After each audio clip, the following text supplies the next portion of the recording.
Bonjour à tous, bienvenue pour une nouvelle vidéo du cabinet Landau Associés. Regardons quel est le mode d'emploi qui nous a été donné par le Conseil d'État pour savoir quand un pass sanitaire est légal à l'entrée d'un grand magasin, d'un centre commercial, d'un grand supermarché. Tout avait déjà d'ailleurs commencé par le Conseil d'État qui, dans un avis non contentieux du 19 juillet 2021, avait déjà imposé un mode d'emploi assez subtil sur cette question, imposant au gouvernement du coup de revoir sa copie et au Parlement d'adopter une solution au plus près du terrain. Le gouvernement et le Parlement étaient assez embêtés par cette question et ils ne voulaient pas méconnaître l'avis du Conseil d'État, donc ils ont renvoyé la balle au préfet, ce qui évitait en plus une censure de la loi au stade du Conseil constitutionnel et puis ce qui permettait, au moins sur le papier, une adaptation au terrain, département par département. Donc la loi du 5 août 2021 a prévu que tout ceci reposera sur des arrêtés préfectoraux motivés, mais attention, motivés par la gravité de la pandémie, mais avec des conditions garantissant, c'est très important, l'accès des personnes et aux biens et services de première nécessité, ainsi le cas échéant qu'aux moyens de transport.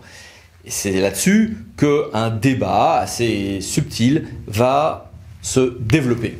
Le texte d'application de cette loi, un décret du 7 août 2021, est plus prolixe. En voici la teneur.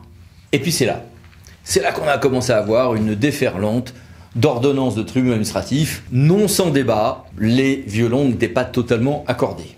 Les TA de Versailles et de Strasbourg ont commencé avec une position très ferme. Je dois pouvoir, dans chaque centre commercial, chaque grand magasin, à l'entrée filtrée par un pass sanitaire, avoir une absence de ce filtre pour accéder aux produits de première nécessité ou aux services de première nécessité. Ce qui imposera de faire quoi? C'est vrai que c'est compliqué. Je vais faire des couloirs qui permettent d'accéder à des biens identifiés comme de première nécessité. Ça peut être considéré comme conforme à une certaine écriture de la loi, mais vous voyez bien que c'était compliqué.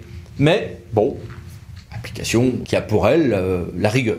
Les TA de Toulouse et de Lyon ont au contraire fait prévaloir une interprétation plus souple, légèrement différente du texte, à mon avis pas contraire à la formulation du texte, qui permet de faire un pass sanitaire filtrant l'entrée du centre commercial ou du grand magasin en son entier, du moment que je peux avoir un accès à ces biens, services de première nécessité, etc., avec le transport, dans les à côté du centre commercial ou du grand magasin. C'est-à-dire que si, pas très loin, j'ai des commerces, des échoppes ou autres, où je peux aller m'acheter mes produits de première nécessité, ben, dans ce cas-là, tout va bien.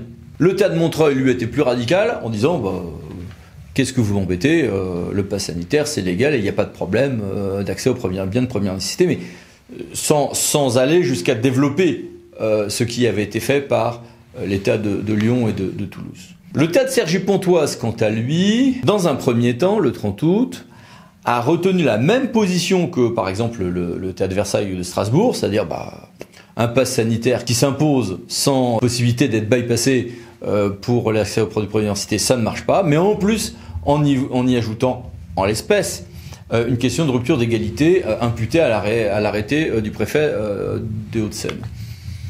Le TA de Montpellier, de son côté, à peu près simultanément, se ralliait à peu près à la position que nous avons vue tout à l'heure des TA de Toulouse et de Lyon, avec quelques exigences supplémentaires. Si le requérant n'est pas un consommateur, un habitant, mais le commerçant, dans ce cas-là, il va pouvoir aller devant le juge du référé liberté que s'il a une urgence pour ce motif économique particulièrement criante. Ce qui se retrouve d'ailleurs dans une autre ordonnance du TA de Cergy-Pontoise du 1er septembre cette fois-ci, que voici. Et puis vinrent les intéressantes décisions, ordonnances, des TA de Nice et de Pau.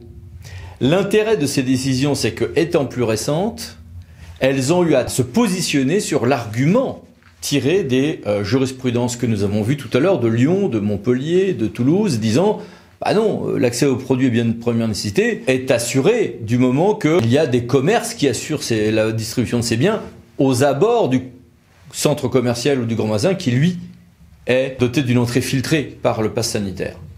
Et tant le TA de Nice que de Pau ont rejeté cette argumentation en termes d'ailleurs assez catégoriques. Sauf que c'est cette argumentation qui, elle, a convaincu le Conseil d'État.